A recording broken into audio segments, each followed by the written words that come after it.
ಸಭೆ. ನಾನು ನಿಮ್ಮನ್ನು ಇನ್ನೇನೋ ಹೆಚ್ಚು ಹೊತ್ತು ಕಾಯಿಸಲ್ಲ. ಬನ್ನಿ, ಇಲ್ಲಿ ನೆರೆದಿರುವ ಎಲ್ಲ ಗಣ್ಯಮಾನ್ಯರನ್ನ, ಅತಿಥಿಗಳನ್ನ, ಸದಸ್ಯರುಗಳೆಲ್ಲರನ್ನ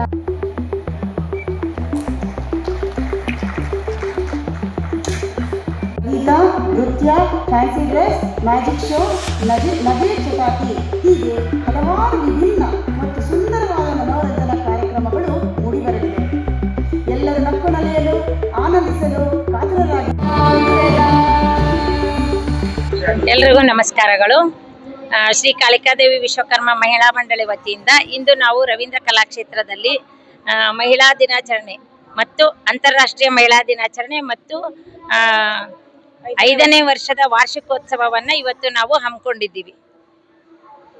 ಇವತ್ತಿನ ದಿನ ನಮ್ಮ ಸಂಘದ ವತಿಯಿಂದ ಸಭಾ ಕಾರ್ಯಕ್ರಮ ಮತ್ತೆ ಸಾಂಸ್ಕೃತಿಕ ಕಾರ್ಯಕ್ರಮವನ್ನು ಹಮ್ಮಿಕೊಂಡಿದ್ದೇವೆ. ಮುಂದಿನ ಹೇಳಿ.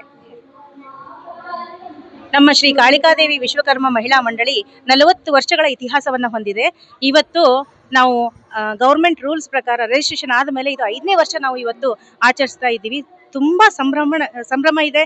ಮತ್ತು ಇದು 2ನೇ ವರ್ಷ ನಾವು ರವೀಂದ್ರ ಕಲಾಕ್ಷೇತ್ರದಲ್ಲಿ, heart of the city of ದ ಬೆಂಗಳೂರು, ಇಲ್ಲಿ ನಾವು ಸೆಲೆಬ್ರೇಷನ್ ಮಾಡ್ತಾ ಇದ್ದೀವಿ. ಇದು ನಮಗೆ ತುಂಬ ಹೆಮ್ಮೆಯ ವಿಷಯ. ನಮ್ಮ ಒಂದು ಕಾರ್ಯಕ್ರಮದ ಉದ್ದೇಶ, ಗುರಿಗಳು ಏನು ಅಂತಂದರೆ, ಮಹಿಳೆ ಅಬಲೆಯಲ್ಲ ಸಬಲೆ, ಯತ್ರ ನಾರೆಂತು ಪೂಜಂತು ತತ್ರ ದೇವತಃ, ಎಲ್ಲಿ ನಾರಿ ಇರ್ತಾಳೋ, ಎಲ್ಲಿ ಮಹಿಳೆಯರನ್ನ ಪೂಜಿಸ್ತಾರೋ ಅಲ್ಲಿ ಕೋಟ್ಯಾನುಕೋಟಿ ದೇವತೆಗಳು ನೆಲೆಸ್ತಾರಂತೆ.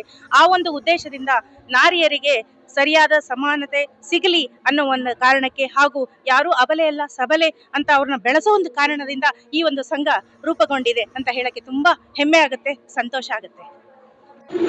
ಇವತ್ತಿನ ಕಾರ್ಯಕ್ರಮದ ವಿಶೇಷ ಅಂದ್ರೆ, ಇವತ್ತು ನಾವು ಮುಖ್ಯ ಅತಿಥಿಗಳನ್ನಾಗಿ ಶಿಲ್ಪಿ ಅವರು ಡಿ ಕೆ ಕವಿತಾ ಅಂತ, ಅವ್ರನ್ನ ಲೋಹ ಶಿಲ್ಪಿ, ಅವ್ರನ್ನ ನಾವು ಕರೆದಿದ್ದೀವಿ. ಹಾಗೆ ಇವರಲ್ಲದೇನೆ ಕರ್ನಾಟಕ ವಿಶ್ವಕರ್ಮ ಸಮುದಾಯ ನಿಗಮದ ಅಧ್ಯಕ್ಷರಾದ ಸುಜ್ಞಾನ ಮೂರ್ತಿ ಅವ್ರನ್ನು ಸಹ ನಾವು ಆಹ್ವಾನಿಸಿದ್ದೀವಿ ಇವತ್ತು. ಹಾಗೆ ನಮ್ಮ ಉತ್ತರ ಕರ್ನಾಟಕ ಕ್ಷೇಮಾಭಿವೃದ್ಧಿ ವಿಶ್ವಕರ್ಮ ಸಂಘದ ನಾಗೇಂದ್ರ ಕಮ್ಮಾರ್ ಅವರು ಸಹ ಬರ್ತಾ ಇದ್ದಾರೆ. ಇದಲ್ಲದೇನೆ ನಾವು ಪ್ರತಿ ವರ್ಷ ಒಂದು ಮಹಿಳೆಯನ್ನ ಗುರುತಿಸಿ ಅವ್ರಿಗೆ ಆದರ್ಶ ಮಹಿಳೆ ಅಂತ ಒಂದು ಬಿರುದು ಕೊಡ್ತಾ ಇದ್ದೀವಿ. ಸೊ ಇವಾಗ ಅವರು ಶ್ರೀಮತಿ ವನಜಾದೇವಿ ಪುಟ್ಟಸ್ವಾಮಿ ಅವರು ಈ ವರ್ಷದ ಆದರ್ಶ ಮಹಿಳೆ. Thank you. ಹಳೆ ನಮ್ಮ ಶ್ರೀ ಕಾಳಿಕಾ ದೇವಿ ವಿಶ್ವಕರ್ಮ ಮಹಿಳಾ ಮಂಡಳಿಯಿಂದ ಪ್ರತಿ ವರ್ಷ 5 ಜನ ಪದವೀಧರನ್ನ ಮತ್ತೆ 5 ಜನ ಹಿರಿಯ ನಾಗರಿಕರನ್ನ ನಾವು ಸನ್ಮಾನ ಮಾಡ್ತೀವಿ ಪ್ರತಿ ವರ್ಷ. ಈ ವರ್ಷನೂ 5 ಜನ ಮಾಡ್ತಾ ಇದ್ದೀವಿ. ಹಳೆ ಬೇರು ಹೊಸ ಚಿಗುರು ಅನ್ನೋಗೆ ಅವ್ರನ್ನೆಲ್ಲ ಸನ್ಮಾನ ಮಾಡ್ತಾ ಇದ್ದೀವಿ ನಾವು.